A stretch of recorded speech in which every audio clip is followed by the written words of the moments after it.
Okey, tuan-tuan dan puan-puan, insya-Allah tajuk yang saya kira Sallallahu Alaihi Muhammad dah memang dah sudah sedia hangat, hot, panas, tip top. Tajuk yang seringkali menjadi perdebatan, pertelingkahan, sama ada di alam nyata ataupun di alam maya. Tajuk yang mungkin juga ada yang menolak secara total, ada yang menerima, tetapi masih lagi 50-50, masih lagi was-was. Betul ke tak betul Imam Mahdi ni ada ke tak ada? Betul ke ada ke benar nama Imam Mahdi, ataukah hanya sekadar ulama yang menjangkakan? Adakah ia hanya lahir dan hadir dari tafsiran ulama semata-mata? Tajuk yang disebut sebagai Imam Al-Mahdi. Jadi sebagai mukadimah awal, tuan-tuan Sallallahu Alaihi Muhammad, dalam ruang waktu yang ada ni, saya kira memang kita tak dapat nak bongkar dan tak dapat nak selongkar secara khatam, kan, kitab dan tajuk yang sangat panjang. Dan antaranya, tuan-tuan, disebut Sallallahu Alaihi Muhammad, ada riwayat menyebut ada paling kurang 26 sahabat. Ada riwayat yang lain mengatakan ada 40 orang sahabat Nabi yang meriwayat, yang menulis, yang merekod, yang merakam kata-kata hadis Nabi, hadis Nabawi maupun hadis yang Nabi sebut secara jelas dan sharih tentang Imam Al-Mahdi ini. Tak kurang daripada 40. Tuan-tuan, hadis ada dua sebagaimana yang kita belajar. Satu hadis Qudsi, satu hadis Nabawi lah. Hadis Qudsi ni hadis yang Nabi sebut, tapi kata-kata, lafaz semua daripada Allah, cuma Nabi yang lafazkan. Kata maksud daripada Allah, tapi Nabi sebut. Hadis Nabawi yang kita faham ni hadis yang langsung direct daripada Nabi Sallallahu Alaihi Muhammad, yang terbahagi kepada itulah mutawatir maknawi, sahih sampai ke hasan, maudhu, kan. Itu kita panggil hadis Nabawi, yang datang direct, langsung kalimah, perkataan, maksud, ilham, wahyu daripada Allah, tapi kata-kata direct dari Nabi, yang merekod dan merakamkan cerita hal ehwal Al-Mahdi paling kurang 40 orang sahabat. Jadi dalam rekod ilmu hadis, catatan hadis, mana-mana sahabat yang menulis tentang satu tajuk paling kurang 40 orang, maka secara automatically, tuan-tuan, maka tajuk itu, hadis cerita tentang tajuk, sesebuah tajuk itu, dia terangkat menjadi taraf mutawatir maknawi. Mutawatir maknawi ni dia lagi tinggi daripada hadis sahih. Maksudnya kesahihan, kebetulan dan kebenaran cerita Al-Mahdi ni tak dapat disangkal bila 40 orang paling kurang sahabat Nabi merekod dan merakam kata-kata Nabi. Maksudnya bukan lagi cerita nak tanya betul ke tak betul, itu bukan masa dia. So secara automatically pandangan untuk meragui tentang Imam Mahdi tertolak. So kita bukan lagi nak membincangkan betul ke tak betul, itu bukan level kita. So level orang yang beriman, tuan-tuan, kita belajar rukun iman, beriman kepada, percaya kepada Allah sampai kepada qada dan qadar. Maka percaya kepada Imam Mahdi ni termasuk kepada qada dan qadar. So kalau tak percaya Imam Mahdi, maka keraguan berlaku kepada salah satu rukun iman kita, iaitu qada dan qadar, ketetapan takdir Allah bila berlakunya penutupan akhirat. Akhirat, qada dan qadar kan sekali kan, rukun iman kelima, rukun iman keenam. So akhirat takkan berlaku, Imam Mahdi tak muncul. So Imam Mahdi itu sebahagian daripada qada dan qadar Allah. Nampak tak? So kalau tak percaya pada Imam Mahdi, maka rukun iman kita boleh kata terbatal. So kita clear dulu bab ni. So bukan lagi masa untuk nak bertanya, ustaz betul ke tak betul. So secara solid, amantu billah, aku redha, aku terima ini benar daripada Allah dan Rasulnya. Okay, itu satu. Yang kedua, tuan-tuan, when we are talking about Imam Mahdi, sebenarnya apa yang terlintas di fikiran kita?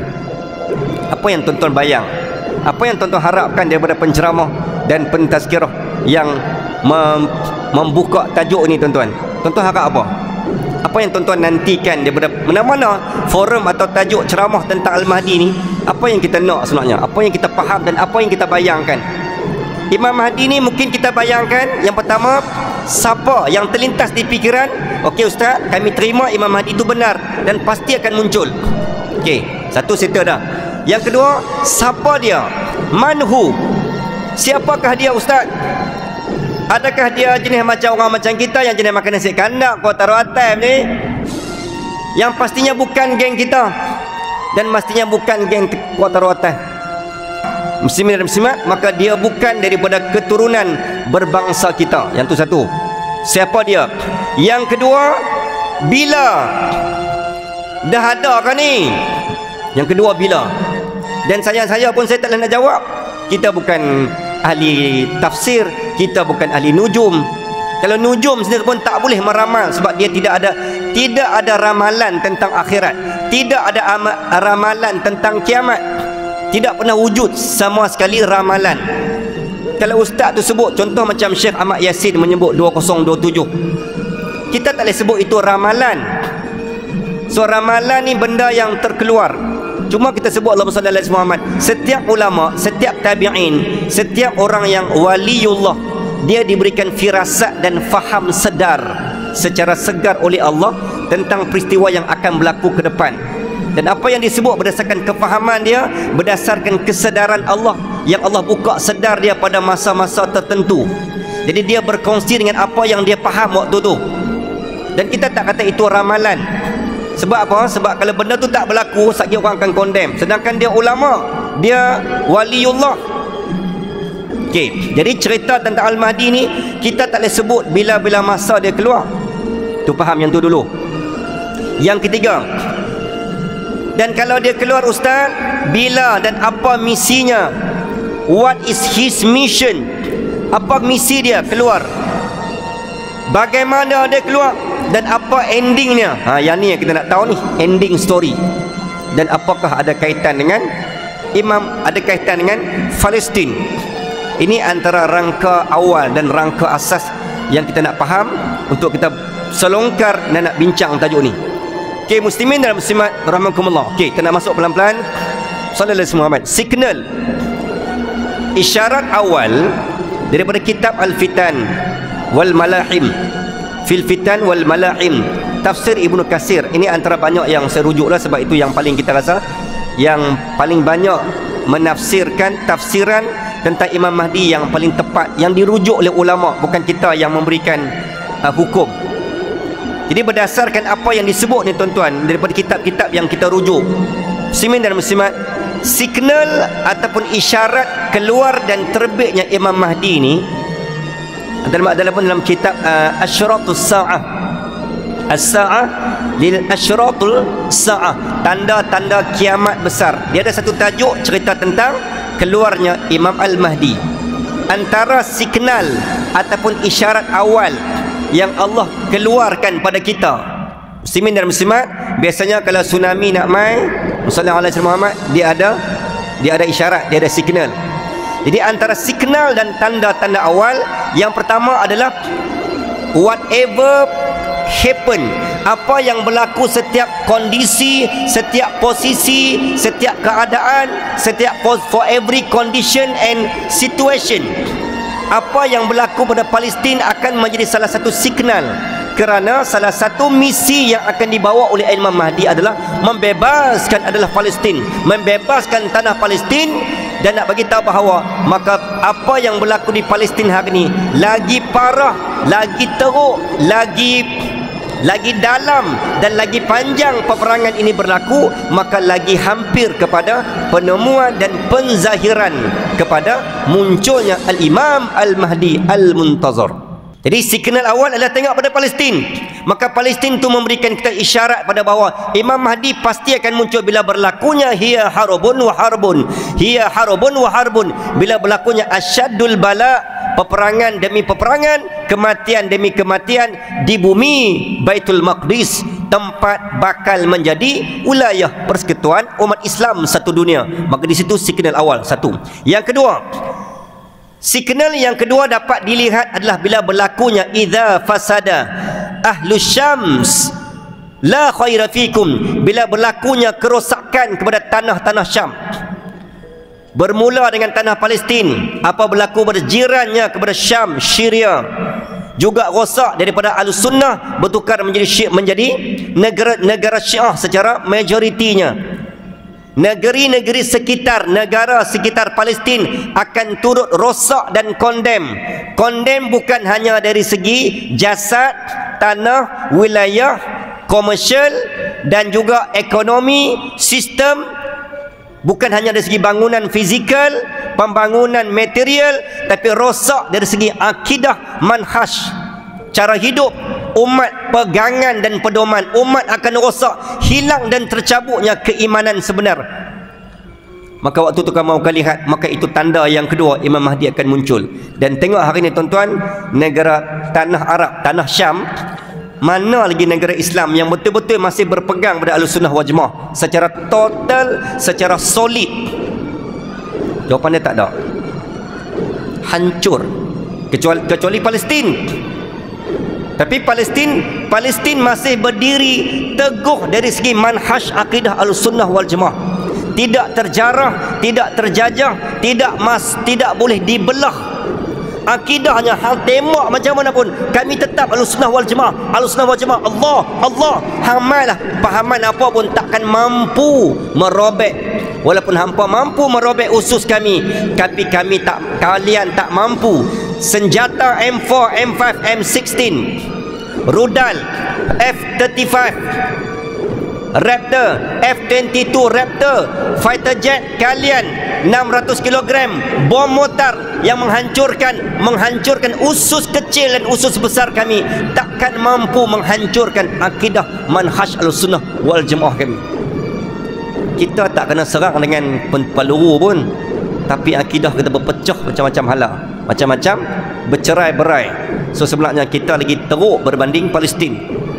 Kita tak kena serang dari segi material dan fizikal, tapi kita serang dari segi spiritual dan fikiran. So sebenarnya yang terjajah, yang dijajah sebenarnya bukan Palestin, yang dijajah adalah kita yang sudah terpecah akidahnya kepada beberapa wilayah dan bahagian fikrah. Muslimin dan muslimat rahimakumullah, maka tanah Syam tak ada dah. Syria dah kembali Syiah. Iran tinggal 9% saja. Iran hanya Ahlussunnah wal Jamaah. Lubnan, Yaman, ni semua negara, UAE, Kuwait, Bahrain, Oman. Tuan-tuan jangan tanya lah yang tu dah tak termasuk wilayah Syam dah. Dan Nabi pun tak pernah doa pun negara-negara tu. Muslimin dan muslimat yang menjadi sekutu kepada US, yang menyokong kepada Israel. Tanah Arab, tanah yang Nabi bangunkan, tanah yang Nabi berjalan, tanah yang Nabi tumpang duduk, Mekah, Madinah. Apa jadi tuan-tuan? Tak ada apa dah ni. Makin lama makin rosak. Perempuan dah tak ada hijab. Laki dengan perempuan boleh duduk sekali di laut, boleh berbikini. Tempat yang Nabi duduk tuan-tuan, di Jeddah, tempat Nabi Ismail pijak, tempat yang tok kita Hawa pijak, telah dicalari dan dicemari. Dan Abang Mai kata, tuan-tuan, mau ke itulah tujuan kenapa Allah lahir dan hadirkan Imam Al-Mahdi. Sebab dunia dah idza fasad, semakin rosak tanah Syam. Dua. Yang ketiga, signal dan tanda awal Al-Mahdi kamu lihat kepada, tadi Ustaz saya sebut, tanah Hijaz, itu tanah Mekah, Madinah. Tanah Mekah, Madinah ni tuan-tuan dah tak ada apa kita kata, tinggal agama jernih, solid yang Nabi tinggal. Semakin lama semakin keruh, semakin keruh. Dari segi pengamalan, dari segi penghayatan agama, dah banyak dah tempat-tempat sunnah yang telah dimusnahkan. Sebab tu menjadi persoalan kenapa antara barang-barang Nabi dibawa oleh kerajaan Turki Uthmaniyah. Kan kita pernah bincang tuan-tuan, sallallahu alaihi Muhammad, siapa yang pernah follow kuliah saya, menjadi jawapan sekitar 1881 1887 ketika Hijaz, Mekah di bawah penguasaan penjagaan kerajaan Turki Uthmaniyah.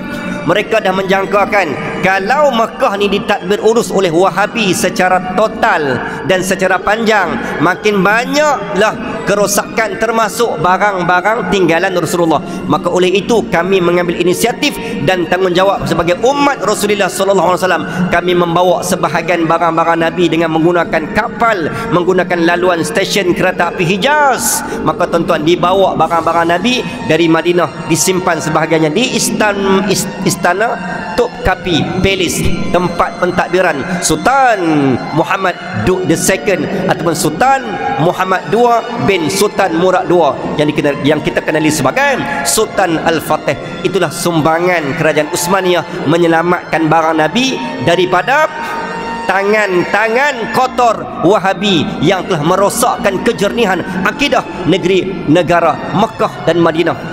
Poin yang ketiga, tujuan Imam Mahdi muncul dalam membahaskan dan menjawab kenapa Allah lahirkan Imam Mahdi ini. Dalam ayat mudah, kenapa Imam Mahdi ini kena muncul? Sebelum tu tuan-tuan, Muhammad Muhammad, menurut Ibnu Katsir dalam kitab An-Nihayah fil Fitan wal Malahim, Ibnu Katsir menukilkan sallallahu alaihi Muhammad, nama penuh Imam Al-Mahdi adalah Muhammad ibni Abdillah Al-Alawi Al-Fatimi Al-Hasani, yang datang dari jurai keturunan Sayyidina Hasan bin Ali, menantu Rasulullah sallallahu alaihi wasallam, maksudnya cucu kepada baginda Rasul sallallahu alaihi wasallam. Mana-mana keturunan Nabi kita sebut sebagai Ahlul Bait, itu ringkas. Dan selain dari Nabi tinggal, selain kita dah belajar hadis kan, sunnah, kita kata Nabi tinggal dua perkara, Quran, sunnah. Tuan-tuan, antara benda lain yang jarang diangkat, Nabi bukan hanya tinggal Quran dan sunnah. Apa yang Nabi tinggal? Jika kalian beriman dengan aku, Nabi kata, kalian kena beriman dengan pengikut dan waris keturunan aku yang akan hidup sampai ke akhir zaman, sampai akan memenangkan Imam Mahdi. Namanya Ahlul Bait, iaitu siapa? Para habaib, keturunan syarif ataupun sayyid ataupun syarif. Jadi mana-mana keturunan nama yang bermula dengan Said, yang memang sah dan ditashihkan dia keturunan Ahlul Bait, tuan-tuan, maka wajib kita, macam mana kita beriman kepada Nabi, mencintai Nabi, bukan nak pergi sembah kaki para habaib tu, tapi kita menerima, menyayangi seperti mana kita boleh menyayangi Nabi. Sebab tu mana-mana bila para habaib mai, tuan-tuan, kita tak boleh nak mencintai Nabi, tak boleh nak salam cium tangan Nabi, maka cukup sekadar mencintai dan cium tangan para habaib. Setelah kita pastikan sallallahu alaihi Muhammad, para habaib itu memang telah ditasahihkan dan disahkan dia memang Ahlul Bait, keturunan Nabi. Abdullah ibnu Mas'ud radhiyallahu taala anhu wa arda, la tadhhabud dunya hatta yamlikal araba rajulun min ahlil baiti yuwati usmuhu ismi wasmu abihi isma abi. Dalam ayat yang lain, dalam hadis yang lain riwayat Imam At-Tirmizi, dunia tidak akan berlalu pergi, dunia tidak akan berlalu pergi, faham elok, sehinggalah bangsa Arab akan dikuasai oleh seorang lelaki dari keturunan aku, iaitu Ahlul Bait, yang namanya seperti namaku, yang nama ayahnya seperti nama ayahku. Tuan-tuan nampak tak? Ada berapa poin yang Nabi highlight ataupun yang Nabi telah berikan garis bawah pada dalam hadis ni. Yang pertama, Nabi kata dunia ni takkan selamat, sehingga keselamatan, keamanan, kebaikan, pembebasan, kemerdekaan itu hanya akan berlaku apabila Arab ini, seluruh jazirah Arab termasuk tanah Syam, akan kembali kuat dan menang dan dikuasai. Dua. Yang ketiga, oleh siapa? Poin Nabi kata, hanya keturunan aku yang akan memenangkan dunia ini, hanya keturunan aku yang layak memerintah dunia ini. Bukan aku berbangga dengan keturunan Arab, tapi telah dibuktikan oleh dunia, dibuktikan oleh sejarah, mana-mana kerajaan di dunia mereka tak layak. Bila pegang kuasa, zalim, pegang kursi, makan duit rakyat, ada kuasa, tipu rakyat. Dah dibuktikan. Maka Nabi kata, mana-mana kuasa, mana-mana bangsa takkan layak, sebab kalian dah gagal mengislamkan kuasa politik, mengislamkan kuasa yang Allah pinjamkan pada kuasa tangan kamu. Jadi kamu gagal mentadbir negara. Nabi kata sallallahu alaihi Muhammad, tafsir ayat 1 surah Al-Baqarah, bila Allah muliakan bangsa Yahudi ni sebelum Nabi lahir, tuan-tuan, Allah dah test Yahudi ni, kok lah jadi nak ini bangsa yang Syakbul Muhtar, the chosen one, kan? Kok lah Yahudi ni boleh takbir dunia.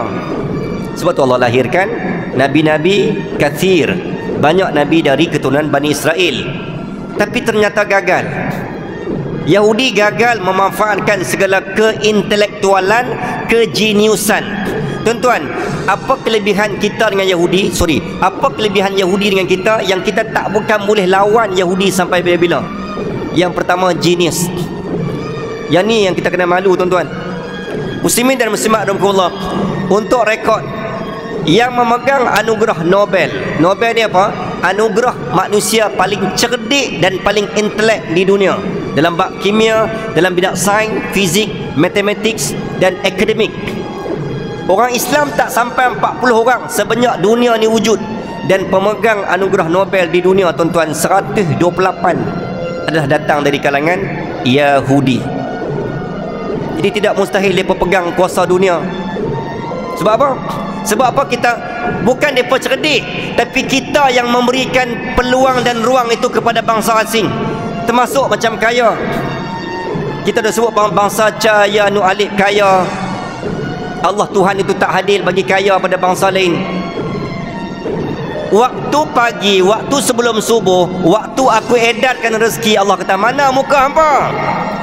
Tujuan kelahiran Al-Mahdi tersebut dalam surah Al-Baqarah ayat 129. Bismillahirrahmanirrahim. Rabbana wab'ath fihim rasulan minhum yatlu alaihim ayatik wa yu'allimuhumul kitaba wal hikmata wa yu'allimukumul kitaba wal hikmata wa yuzakkihim innaka antal azizul hakim. Sadaqallahul azim. Okey, apa kata Allah? Ayat 129 ni bermula dengan Rabbana.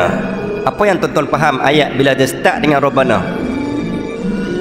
Dari segi ulumul Quran, bila Rabbana ni apa? Maksud dia, wahai Tuhan kami lah. Ayat ni ayat doa. Ayat doa ni, tuan-tuan, ini poin saya. Nak abang Amai kata, kenapa Imam Mahdi kena muncul? Okey, poin pertama, merujuk dan bersandarkan kepada dalil ini, iaitulah jawapan dia, Imam Mahdi perlu dan wajib mesti kena muncul bagi menyambung misi dua Nabi. Okay, faham elok? Imam Mahdi diutus oleh Allah Azza wa Jal bagi menyambung dan menghubung serta menerus menjadi perapis dan pewaris kepada dua generasi Nabi yang berjuang dan berdakwah kepada umat. Maksudnya Imam Mahdi ni, dia bukan start, walaupun dia reset balik dunia ni, tapi dia bukan pemula dakwah perjuangan jihad, tapi dia meneruskan dakwah dua orang Nabi sebelumnya. Siapakah yang pertama? Yang pertama jawapannya Nabi Allah Ibrahim AS. Yang kedua Nabi Muhammad SAW.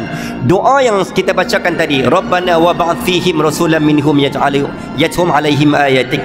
Doa ni, tuan-tuan, kita boleh ambil doa untuk melahirkan zuriat, keturunan, anak beranak, adik-beradik, keturunan yang baik-baik. Okey, tuan-tuan boleh baca doa ni. Okey, doa ni dibaca oleh Nabi Ibrahim ketika Nabi Ibrahim sampai di Mekah, melahirkan anak pertama dari isteri kedua. Nabi Ibrahim membacakan doa ini selain doa ayat 37 surah Ibrahim. Hasil dari doa ini, ringkas kandungan dan intipati doa ni, ya Allah, Engkau hadirkan, utuskan, wab'ath fihim rasulan, seorang rasul dari keturunan aku, ya Allah, yang nanti akan membacakan ayat-ayat, yang akan mengajarkan kitab-kitab, yang akan mengajarkan hikmah-hikmah, dan yang akan menyucikan, membersihkan. Kenapa Allah guna ayat menyuci dan membersih? Pertama, zaman Namruz dan zaman Nabi Allah Ibrahim, bumi Faddam Aram, bumi kota Ur menjadi calar dan cemar serta kotor disebabkan penyembahan berhala dalam kalangan umat-umat di bumi Iraq, tempat kelahiran Nabi Ibrahim. Maka Nabi Ibrahim diutuskan oleh Allah untuk berdakwah clean and clean. Berlakulah satu cleaning proses pembersihan dan penjernihan akidah dari sebarang penyembahan berhala kepada ilallah, kepada penyembahan Allah, kepada ibadullah, menjadi hamba Allah. Jadi perjuangan Nabi Ibrahim yang pertama pada zaman Namrud untuk nak clean semua, kita kata budaya, pegangan, pedoman dan juga cara hidup menyembah berhala. Waktu ni 1800 sebelum Masihi. Yang kedua, habis zaman Nabi Ibrahim doa. Akhirnya tuan-tuan, Allah lahirkan Nabi Muhammad, lahir 570 Masihi, hasil dari doa ni. Maka Nabi Muhammad buat apa? Meneruskan tugas dan tanggungjawab ayahanda, tok wannya, iaitu siapa? Keturunannya Nabi Ibrahim AS. Kalau Nabi Ibrahim berdakwah kepada Faddam Arab, kota Ur, orang Iraq yang sembah berhala, geng-geng Namrud ataupun Namruz, Nabi Muhammad sama juga lawan dan dakwah kepada umat dia Quraisy. Buat apa? Sembah berhala juga. Situasi sama. Dan selepas Nabi Muhammad wafat, akan lahir keturunannya yang bernama Imam Al-Mahdi, yang akan melakukan tugas dan tanggungjawab yang sama, yang akan melakukan penyucian dan pembersihan ke atas siapa? Kita yang melakukan kerosakan demi kerosakan, akidah makin rosak. Kita akan minta Imam Mahdi lahir seawal dan sesegera yang boleh. Sebab kita tahu, kita siapa yang beriman tajuk ni, hanya Imam Mahdi yang boleh selamat dan memerdekakan, membebaskan Palestin. Ya Allah, kalau kita mengikut hati kita, kita akan minta malam ni juga Imam Mahdi keluar. Sebab dah tak sanggup tengok ada Imam Palestin. Jadi Imam Mahdi nak keluar buat apa ni? Maka tugasnya membersihkan dan berdakwah kepada umat yang rosak menyembah berhala juga. Jadi persoalannya, kita semua berhala kau? Jika ya, apa berhala yang kita sembah? Jadi kita ni sebenarnya apa berhala yang kita sembah? Sebab sampai Allah utuskan Imam Mahdi untuk meneruskan tugas Nabi Ibrahim dan tugas Nabi Muhammad. Rupanya tuan-tuan, sebab kita berkiblat dan bertuhankan teknologi akhir zaman yang kita miliki. Anak-anak bermobile legend sampai tak semayang, itulah berhala. Main bola sampai tak semayang, itulah Tuhan berhala kita. Main game sampai tak semayang, itulah Tuhan berhala kita. Kita sedang menyembah berhala yang secara gaib, yang kita tak sedar. Okey. Jadi Imam Mahdi sedang buat apa ni? Imam Mahdi akan keluarkan segala kekuatan yang Allah izinkan untuk buat apa? Sallallahu alaihi Muhammad nak membenarkan apa yang tersalah.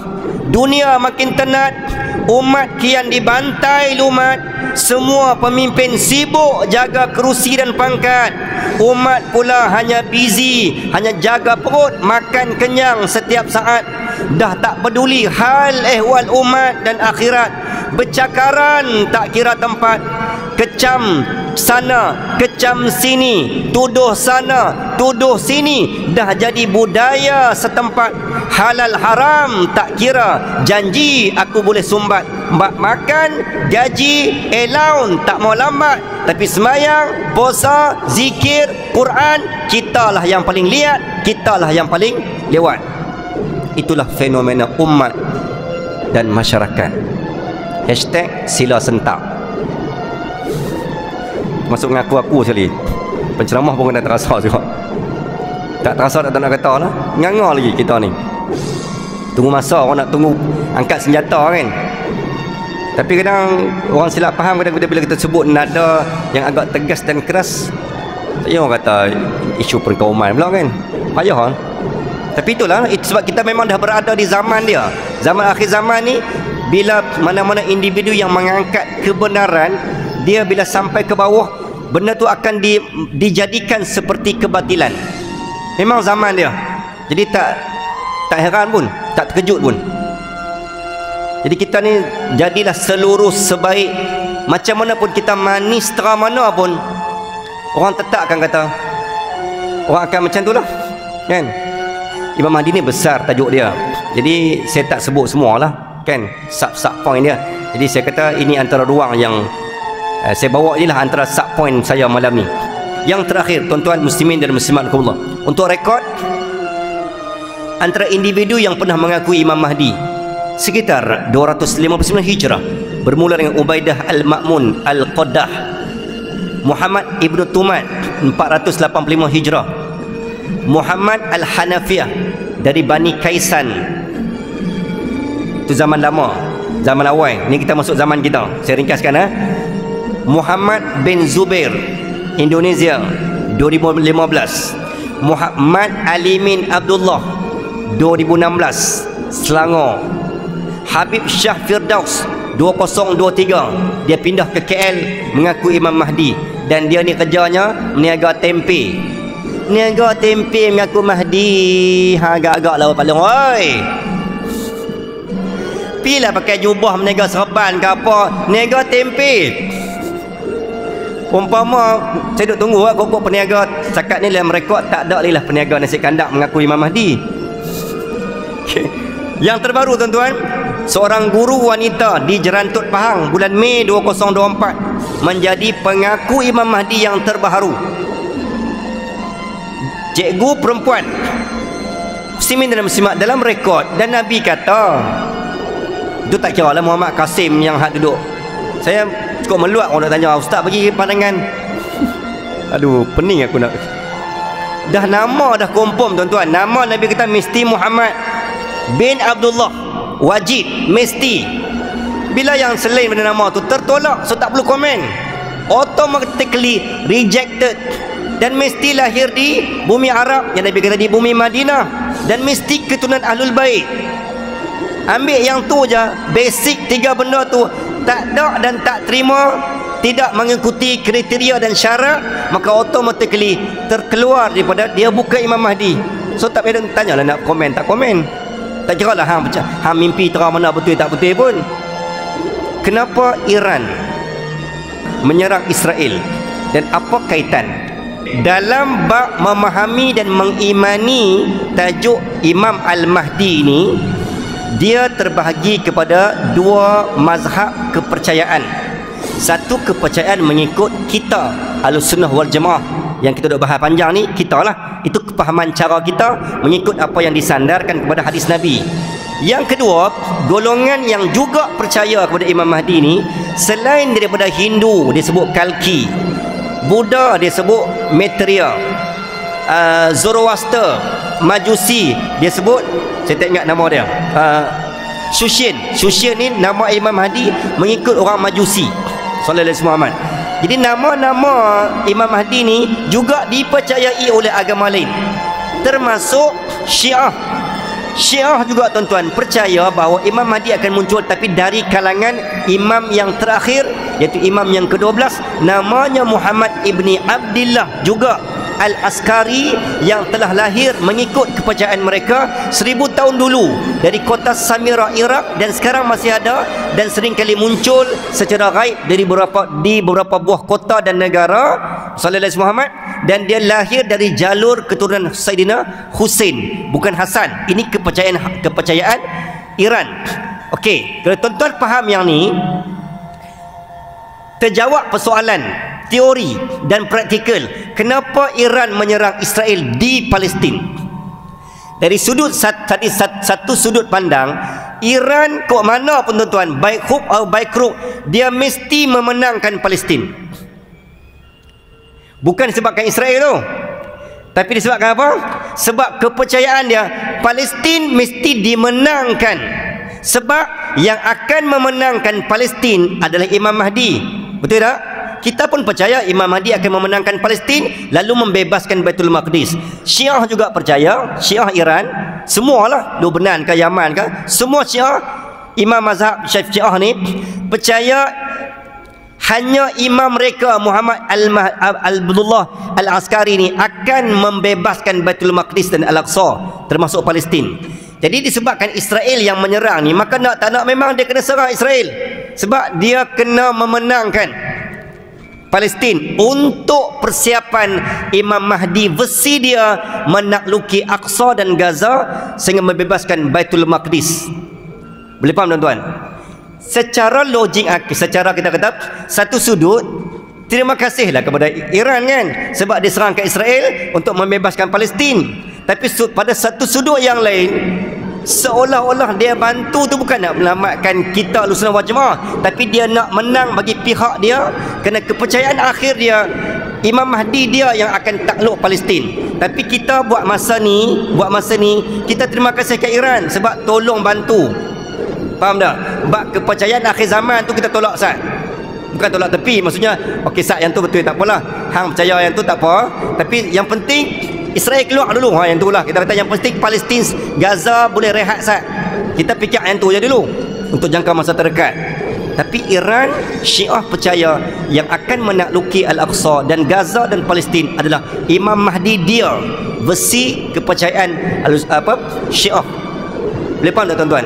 Jadi itulah jawapan kenapa Iran serang Israel. Bukan lakonan, bukan sandiwara, tapi salah satu ideologi spiritual agama, mengikut sudut pandang agama. Salah satu pandangan teori mengatakan itulah sebab dia kena menangkan Palestin untuk persiapan Imam Mahdi versi kepercayaan dia. So apa kesimpulan dia tuan-tuan? Ending dia memang tak habis pun bincang malam ni. Ini Abang Mai kata tuan-tuan, Imam Mahdi ni bila dah zahir, yang dah salah akan dibetulkan, yang bengkok akan diluruskan, yang lemah akan dikuatkan. Ketika ini yang akan memenangkan Al-Mahdi ni adalah orang yang iman dia memang sejak dari awal telah lurus, telah jernih, yang memang solat jemaah dia dah memang maintain. Dia bukan tunggu viral baru dia mai. Dia memang duk support masjid. Dia memang sentiasa ada dalam program agama. Dia memang sokong ulama-ulama Ahlussunnah wal Jamaah. Dia memang sentiasa ada dalam majlis-majlis khatam Quran, majlis cinta Rasul, kuliah-kuliah. Memang dia sentiasa orang yang menghidupkan agama. Orang macam ni, inilah antara ciri-ciri yang Allah akan pilih dia bersama dengan di belakang dia adalah dia yang akan menjadi orang belakang Al-Mahdi ketika menang.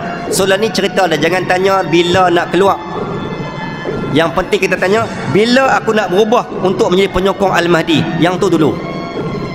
Bila aku nak kembali menjadi baik untuk menjadi persiapan iman dan jiwa aku menyokong Imam Mahdi. So tak payah tanya Imam Mahdi keluar bila, di mana, arah mana, tak perlu nak tanya, sibuk nak tanya. Yang penting kita tanya, aku ni bila nak betul-betul solid iman aku, maintain solat jemaah, sehingga akulah menjadi insan yang terpilih kita kata membela Al-Mahdi.